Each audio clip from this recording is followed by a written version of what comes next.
Hi, I'm Debra Hamilton. Welcome to my podcast, Why Do Pets Matter? 10 years ago, with my iPhone and a script, I recorded the first episode of the Ultimate Pet Resolution Summit, which chatted with experts about conflicts over animals. Our conversations were intimate, honest, and illustrated how disagreements over animals occur and how those disagreements can reshape people's lives and relationships. In November 2019, I started Why Do Pets Matter, a new podcast that continued these informative discussions. I'm so excited to have you here with me, continuing my exploration into a more meaningful conversation about why pets matter to all of us. My guests and I will share ideas, stories, and experiences straight from the heart, unscripted and holistic. From the bravest moments to the most brokenhearted, we will explore how to resolve disagreements over animals differently. One thing I know for sure is I want to have more meaningful conversations that will help all of us unlock that deeply felt human-animal bond that drives the emotions of conflict. Hi, it's Debra Hamilton, and today I'm speaking with the wonderful Rhonda Bell of Dog Days Consulting. She helps veterinarians and their clients talk to each other, just like me, only she does it over social media. She helps people with their reputation, how to resolve and repair their reputation. I love when she speaks about the power of the pause, P-A-U-S-E, so that you take a minute before you respond. Let's hear what Rhonda has to say.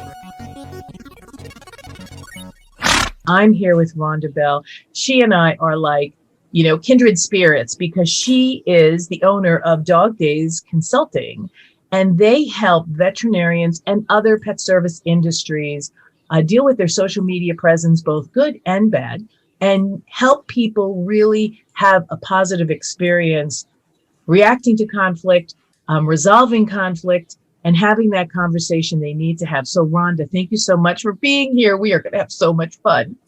Thanks for having me. I'm really looking forward to this. It's a topic that I have worked on for years without even really realizing it, because there's just so much stress and angst and turmoil that can get wrapped up in how we communicate over our pets and over these emotional hot topics that we could really make life better on ourselves if we could just kind of learn to communicate and say the right words in the right way and just make things a little bit better. Yeah, Kelly Blazell and I put on a program that was so well attended back in the January, February timeframe called Speaking the Right Words. And that's what we're going to talk about today, because it really is about, I think breathing is the most underrated thing somebody needs to do when they're angry. And I'll raise my hand, and I'm sure you will too, Rhonda, that sometimes breathing doesn't come naturally when you want to react or be defensive. However, that's why you're there. That's why I'm there, to help people really take stock and feel what's in their body when these kinds of conflictual, emotional situations arise. So before we start doing anything else, I'm going to ask you that question that we ask everyone. Why do pets matter to you? And, why did that bring you to where you are today? I don't even know that there was a beginning. It's just a state of being. It's a thing, I've rescued animals in every hospital that I ever managed. So I'm a foster failure. I'm going to take them home and foster them. I'm really bad at that. Yeah. So I've got 3 cats.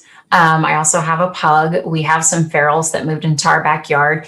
And so just this weekend, I built this big herb box with a cat house underneath so they would have somewhere comfortable to get. And then I built this ledge on my fence so they have a feeding platform. So it's just who I am, my personality. I just want to make sure that animals' lives are improved in whatever way that I can see that makes sense to do it. And throughout my career as a CVPM and working with animals in a veterinary practice, our job was always to advocate for those who can't speak for themselves. So in some cases, that's the client, but in most cases and all of our cases, it was for the animal. It was for the pet and the patient. So I just have really adopted that mindset. So, I'm one of those that, unfortunately, if I see someone walking their dog on hot pavement, I am compelled to say something. I'm very polite about it. I'm very nice about it, but it's one of those that it will eat at me forever if I did not say something and help that dog with hot feet on the asphalt.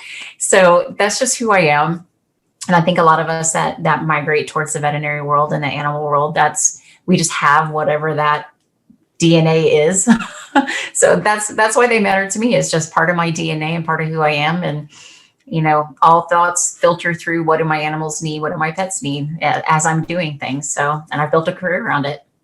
So how did Dog Days Consulting come out of that hands-on veterinary practice? I'm sure I know the answer, but I want you to tell my listening audience, because a lot of people here have had really difficult conversations with veterinarians and really didn't know what to do. And I know that a lot of my veterinary friends have had really difficult conversations with their clients. And that mix is like an emotional keg of dynamite. It is. One of the things that as a brand new baby manager or a brand new employee, one of the things that feedback I was given during a review one time is that when I'm asked a question, I stop and I breathe. And so throughout my career, I've kind of developed that concept of I practice the pause. One, I'm replaying that question in my mind, making sure that I understand it, or I'm interpreting it in a way that I think you're asking me. So I don't just shoot off with an answer. And it's something that I've always naturally done. And so throughout developing Dog Days, developing what I do with social media, after I left the veterinary world as a full-time practice manager, I started this company because communication is very difficult in the veterinary world. They're busy. I mean, that's the biggest problem, is they're just super, super busy.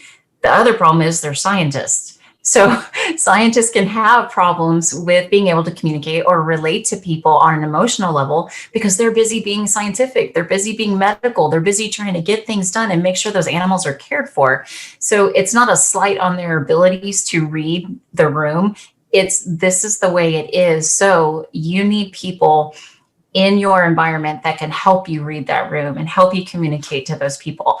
And so as a manager, I found myself falling into that role. And in the beginning, it was very unwillingly because I didn't like conflict either. I don't think anybody does. And I always went into the room afraid of what was going to happen.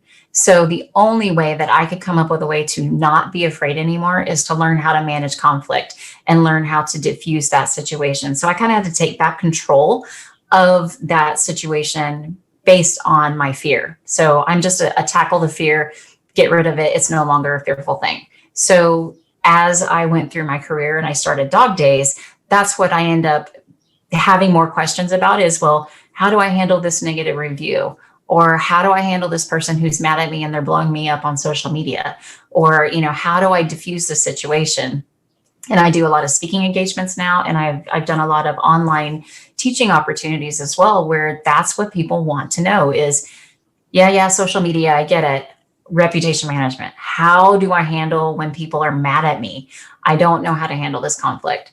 And so that's where I'm finding myself kind of naturally falling into with Dog Days is trying to help pet parents communicate better with veterinary practices and trying to help veterinary practices communicate better with pet parents. And we're doing it on social media. And, that's so important because so many speakers talk about avoiding conflict. And from what I hear you saying, that's almost, and I know it is because that's my practice as well, impossible, because you could do everything right. And just by virtue of the fact of what you're living through, you may find yourself in conflict, scratching your head going, I don't know how I got here. Right. Well, and sometimes silence is conflicting, where they are going to read into what you're not saying and what you're not doing. So you might as well open that line of communication, open that dialogue, tell them what you're thinking, tell them what you're doing, how you got to this place. That way you can find some middle road, or, I like to say your empathetic moment. Where can you connect with each other in this situation? You may not agree on all points. You're never going to, right. But where's one point where we can start because we're on the same page right here, right now.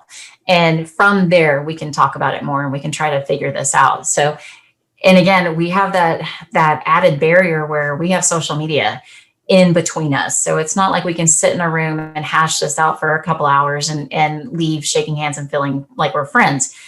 This is one of those situations where, there's bravery behind a screen. So people are more willing to say and do things. Warriors, right. And they are. I have to tell you that that's the scariest thing for most veterinarians and sometimes clients who can't believe their veterinarian said what they said, or the veterinarian can't believe the client said what they said. And you lose the intonation, you lose the emotion, you misread the perspective or perception that was meant. You use language, and when you go back and read it, you go, oh my God, I didn't mean it that way.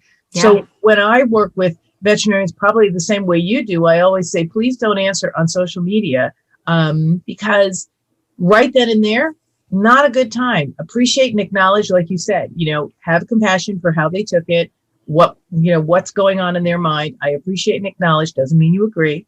Right. And let's have a conversation. And I think our comfort with Zoom now has given at least my clients, both the pet owners and the veterinarians, when they hire me as the neutral in the center of the conversation, they are able to really answer that in a way that gives everybody peace of mind. Right. Yeah. I encourage my clients to be wet blankets. And I tell them exactly that, just because someone is inviting you to a fight, you don't have to attend it.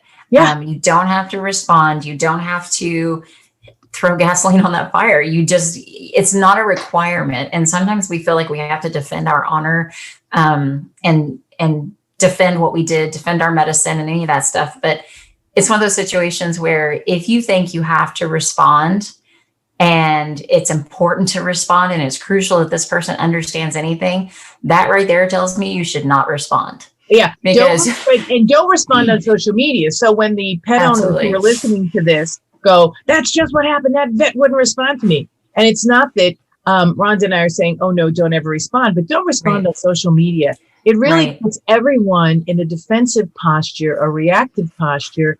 And we're trying to get everybody, pet owners, veterinarians, their staff, everybody, to be more aware of their bodily reaction to things that are said that we really are hurt by, or we get defensive over. It's about being able, and I know you're going to talk about this. I loved when you first said you have to practice the pause. Because when I was speaking in Australia, that's what I talk about. I go, stop talking and listen, and drop the need to be right because they can't hear you, and let what they say roll off your back, because you know what? It can sometimes lead to an apology, because when they think about what they said to you, they will come back and apologize because they can't believe, and they'll say, it was because my car got hit on the way to the veterinarian, or your front desk person was like this. And you'll hear, if you just take a pause to breathe. And I know you talked about that, and tell us a little bit more about your process, because for me, nobody can hear the other person when they're reactive and defensive. Mm-hmm. It's one of those that whenever you are in that mode, you're just giving them ammunition. You are creating more to fight about. You're giving them more argument, more positions to take against what you're doing. Yeah, because you just said this. Not only did you say that then, but you just said this now. Holy So what is the original point? And the thing that I like about negative reviews, which I know is very ironic, but the thing I like about negative reviews is I look at it as you've got someone who's still enough emotionally invested in that relationship to bother to tell you what pissed them off. That is so important to recognize, because most people don't. They don't. They just disappear. You never see that client again. You don't get that revenue. You've lost business. Not only that, they may be negatively reflecting your business verbally somewhere. So you don't know the kind of damage on that's the actually being website caused. That have nothing to do with you. They're telling people in the neighborhood website, not your website, that, Dr. Smith stinks and he killed my cat. And you won't know about it unless somebody in the neighborhood, and if you don't live in that neighborhood, you're not going to get that neighborhood. You won't know. Right. Absolutely. So if someone has taken the time and they're emotionally invested enough to actually go to Google and Yelp and all, the Nextdoor app and all of those, and leave those comments and those reviews, you still have a moment in time that you can either recapture, or you can throw a wet blanket on that fire. Yeah. So, you may not want to recapture that relationship. Maybe it's devolved into something that it's just not worth. But you want them to go away, not destroying your practice. Absolutely. And you don't want them to be so angry in general. I mean, there's no one that I really want to be that angry and have to live with anger unresolved. Yes. It's just so draining. And we just need better positive energy in the world than that. But so I try to get the clients to understand, like, hey, at least they told you. At least they told you your receptionist sucks. At least they told you that your parking lot is packed and they forgot you, or that you forgot them and curbside care for 2.5 hours. So many people won't, but they'll tell 10 other people. Yeah. So there's really a valuable lesson here. When they do that, I always tell people the second thing you say, I loved when you said, find that common ground. So the common ground is, I want to keep you as a client because unless you don't, because I want to know, thank you so much for telling me. And Absolutely. I want to appreciate that you took the time to write me. Now you may in your back of your mind say, but the words you used really were triggering for me. However, that doesn't need to be shared because that's not working forward. That's not finding common ground. That's nitpicking on words used. And you know what? Most of the time, as I said, if you let it roll off your back and you come back to them, like you said, and recognize it took, courage and tenacity to tell me what it was that went wrong, they're going to say, wow, they really wanted to know what went wrong. I was out in the parking lot for 2 hours, which of course all of us can raise our hand and say we've been there. Right. Yeah. It's one of those that from a client perspective, or I'm saying client, I'm meaning the pet parent perspective. Right. I've been that pet parent. I don't actively work in a practice right now. So I don't get the discounts and I don't get just to bring my pet into the clinic and say, hey, can you fit them in? I have to be a real live pet parent client now. Yep. And I've had those experiences where it's like, ew, everybody's under pressure and everybody's got a very short trigger, a very short fuse. I have to tell you, and we talked about this before getting online. I was at the vets and I was a crazy person. And since you and I work in this field of recognizing when we're going down the rabbit hole, I was able to take a pause and say, holy Toledo, here I am, ready to like wring somebody's neck. And I know better. And if you don't know better, or you've had a really bad day, having those go-to skills that I know you're going to share with us and that I share with people all the time, those go-to skills to recognize that Debra's she's having a moment and I'm not going to go down that rabbit hole with her. And that's hard to do. Well, the two things that we know are emotionally triggered hot topics are our pets and our money. Yep. And the vet office, both of those things collide. Yep. So if you throw in a third combination of poor communication or minimal communication, you've got a war. And it could be a war in person or it could be a war on social media. But those three things, when you mix them together with a little bit of negative juju, you've got some problems. And so, opening the dialogue, opening the communication. But as a pet parent, like you said, check yourself. Read your body, what is it that I'm mad about? Are they not respecting my time? Are they not respecting my money? Are they not respecting my pet? Am I scared for my pet? Am I scared because of the unknown? What if they come back and tell me my pet has cancer and we're talking about thousands of dollars of chemo when I thought it was a broken toenail? So there's a lot that pet parents don't know, which creates fear. Yeah. And again, that's where that opening up that communication and removing the thing that creates the fear is what will reduce that conflict and that consternation between the two people. Veterinarian people on that side need to understand they don't know what we know. Right. They don't understand that. Mind. Right. No, they don't know the trail that you're going to follow to try to solve the mystery of what's wrong with their dog. They're assuming that you're just going to know. And that's not true. I mean, veterinarians and veterinary people, they don't know what's wrong with your pet. They have to do the diagnostics. They have to do the x-rays. They have to do those things that help give them a map of, okay, this is where we started. This is what we're seeing. This is what we believe is wrong. Let's try this. Clients often, pet parents often expect the easy, not even the easy answer, the straightforward answer. They can palpate their belly and know what's going on. Yeah, I mean, could we do that on the human side? No. Well, we do the same thing they do, which is they palpate the belly, they feel something, and then they say, first I'd like to take an x-ray, and if I don't see what I want to see, then I'd like to take an ultrasound or a CT. Right. Absolutely. And so, but we don't always get that. Yeah. Right. We don't always get that same grace in the veterinary side of things. They have the expectation. And not only that, things cost a lot for the veterinary world, but a heck of a lot less than human medicine. And the myth out there, it's the same stuff. In the veterinary world, we have to buy the same things that the human side buys, that they get to make a lot more money on than the veterinary side. So that right there, you've got some triggers for the veterinarian side of things where they're defensive of the money they spend, the training they've had, the time that they've endured, Right. and the hard work that they put into it, the hours they put into it. And then you've got this client who's sitting in a parking lot for 2.5 hours, frustrated that you're not respecting their time, you're not respecting their pet. So what are they going to do? They're going to clash on Google, and they're going to talk about negative reviews, and they're going to go after each other. So I always recommend to the veterinary client, just pause, just take a breath, try to figure out where it is that they came from, and try to really be open to that. Like you said, you don't have to agree with it. You don't have to accept responsibility. You don't have to take on liability. I'm not saying accept all, every beating that somebody wants to give you. Absolutely not. But try to find a way to make some peace in this and try to help resolve that conflict.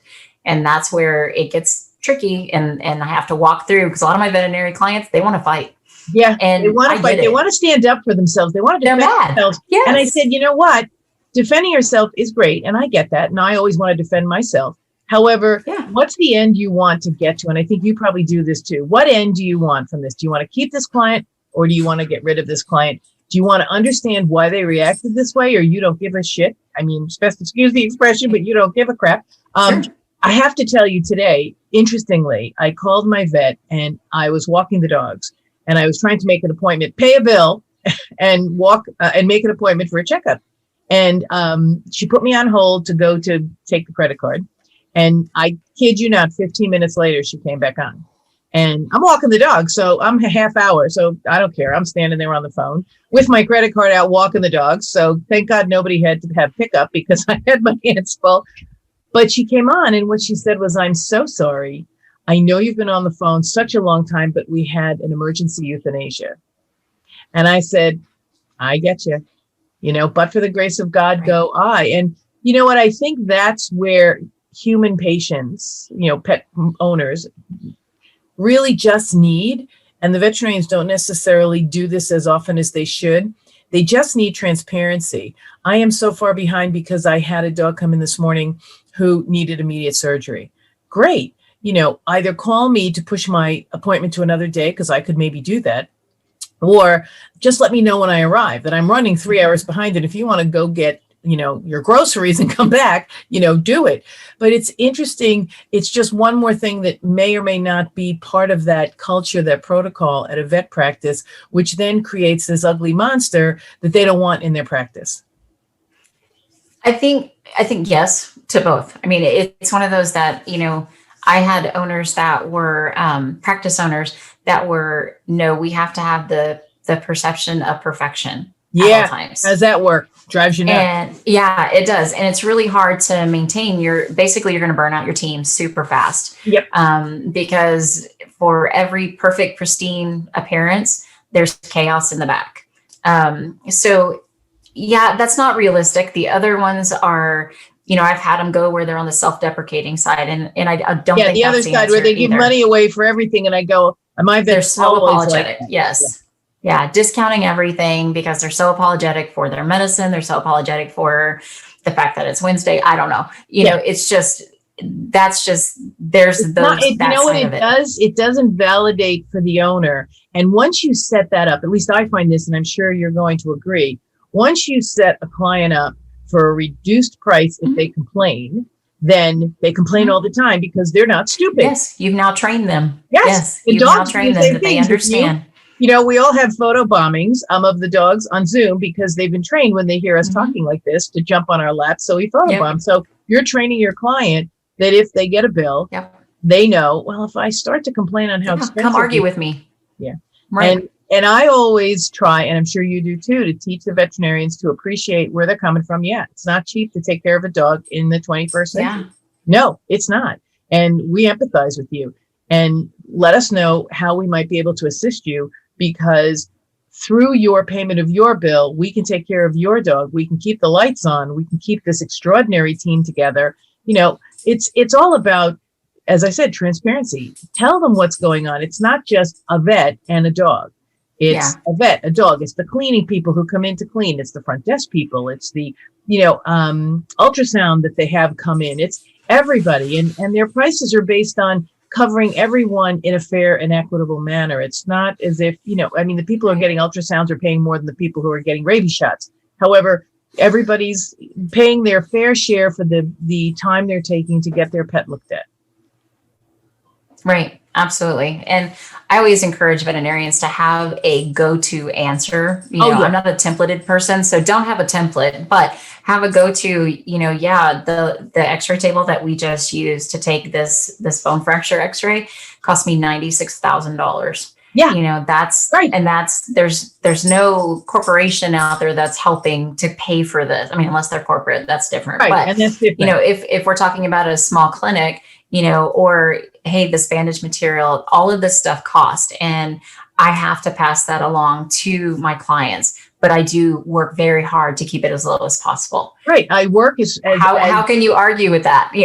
So it's but that's that transparency thing, Rhonda, which they Absolutely. hate to do. They hate to talk about, first of all, vets hate to talk about money at all. They send it up to the poor front desk people, which I think sometimes is better because they're bad at it, but not so good because I have a dear friend, Carl Jandry, out at UC Davis. He was the head of emergency medicine in the vet school. And he said, whenever a client would mistreat one of his people, when he got into the room, he always encouraged his staff to tell him. When he got into the room, he would say, I just heard that you talked to Rhonda and said this and this. And she goes, well, yeah. And he said, would you have talked to me that way? And she said, well, no, but she's the help. And he goes, no, without her, I can't do what I do. And so you just have to connect those dots for them. And sometimes people just have biases that they need to have addressed in a kind and gentle way so that you can let them know that without this front desk person, leaves because she's mistreated, my practice is going to go into the toiletty. Mm-hmm. Absolutely. Yeah. It's the veterinary version of the white coat syndrome. I can go in and talk to a client and tell them A, B, and C. They don't believe me. Right. But if the doctor goes in behind me and says A, B, and C, the exact same words, the exact same way. Oh, okay. Now it's gospel. So it's very frustrating, very demoralizing. And it also causes conflict and stress and strain because now you've got your team between the staff. Right. Yeah. They're pissed off at this client. Are like, I don't like her. I don't want to help her. I don't want to be helpful. I don't want to go out of my way. I don't want to exceed expectations to make her happy because I can't stand her. So you're already creating some of those areas. So that's where lifting the veil. And that's one of the phrases I use in some of my talks is show them, tell them what's happening, especially with COVID and curbside. Oh my God. They can't even see in the practice. So you need to show them what's going on. I can't tell you how many times I've seen veterinary practices complain that clients are angry, that they're afraid, and they're angry they can't go in the clinic because they don't know what's happening to their pet. Yeah. What do you mean what's happening to your pet? The same thing that would happen if you were standing there is happening without you there because we actually care for and love these pets. We're not waiting for the moment that you're not around so we can do something mean and hateful to this dog. We didn't spend our lives getting to where we're at to do that stuff. So that to me that's a communication breakdown. It's an absolute game stopper. So you have to lift the veil. You have to show them. So if they are afraid of what's happening behind their back, get on your phone. I mean, social media waivers, you got to have all that stuff in place, but take the pictures, show them what's happening. Yeah. There's no secret. And if there's a secret, then you're doing something wrong. Yeah. Show them what's happening, lift the veil. And that way you're completely transparent. And there is no area of cause for concern in that situation because they can see the pictures. They see that your dog's tail is wagging, that he's happy, that he's getting kisses. There's things happening that this isn't a horrible situation.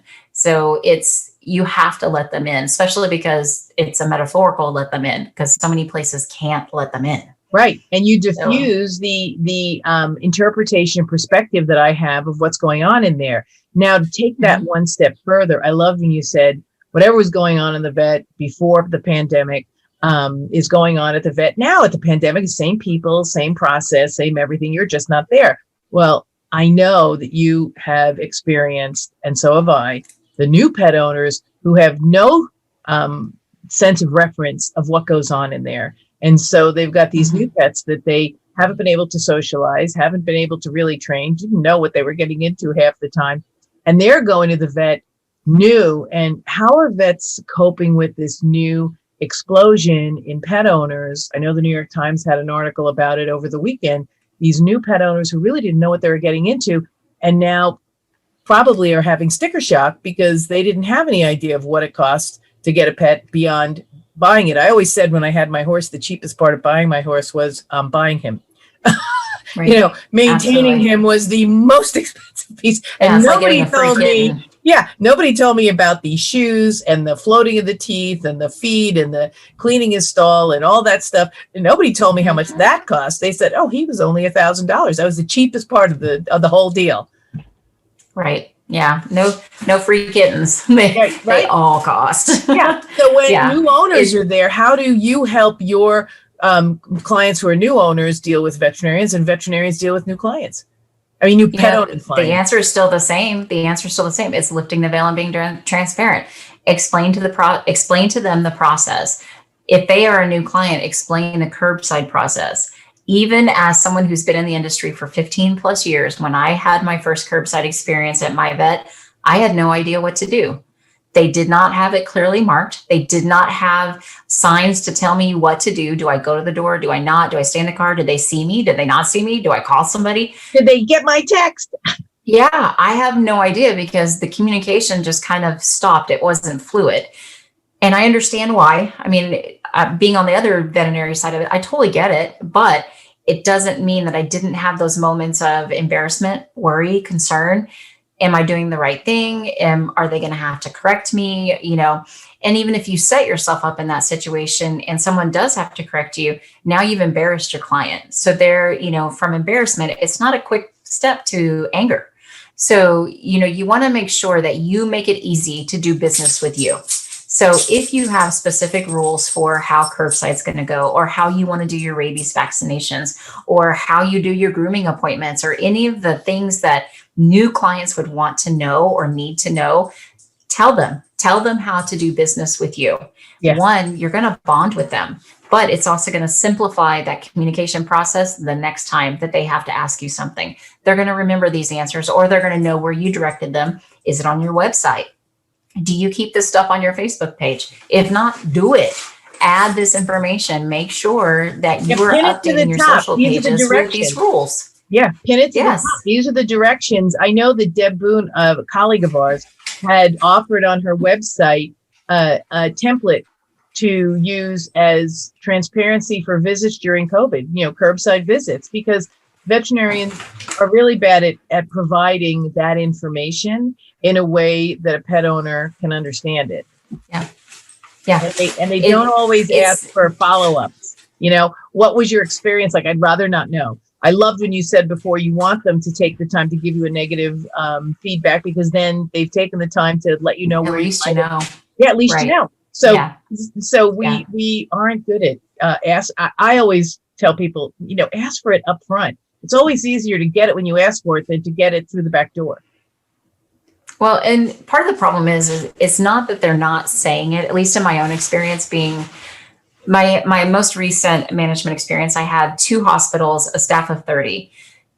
We did 15-minute appointments. So 2 hospitals every 15 minutes. We're open at 8. We close at 5. We work during lunch as well. That's a lot of appointments. Yeah. So it's not that they're saying that. It's that they have already said it 22 billion times today. So maybe by the time you got there, they don't want to say it anymore. That's why a piece of paper is so good. You never have to say it. Right. So it's just one of those that they are communicating. They're attempting to communicate. They are saying it. Maybe they missed you.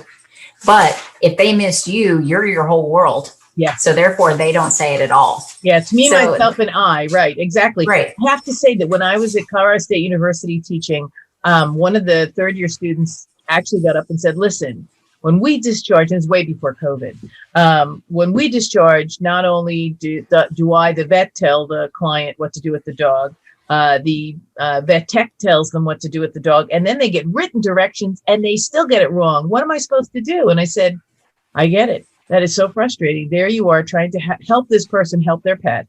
I said, and if you're open to it, understanding that they can't hear you at all because A, their pet is very sick. B, they're so grateful that you fixed their pet or returned their pet to them.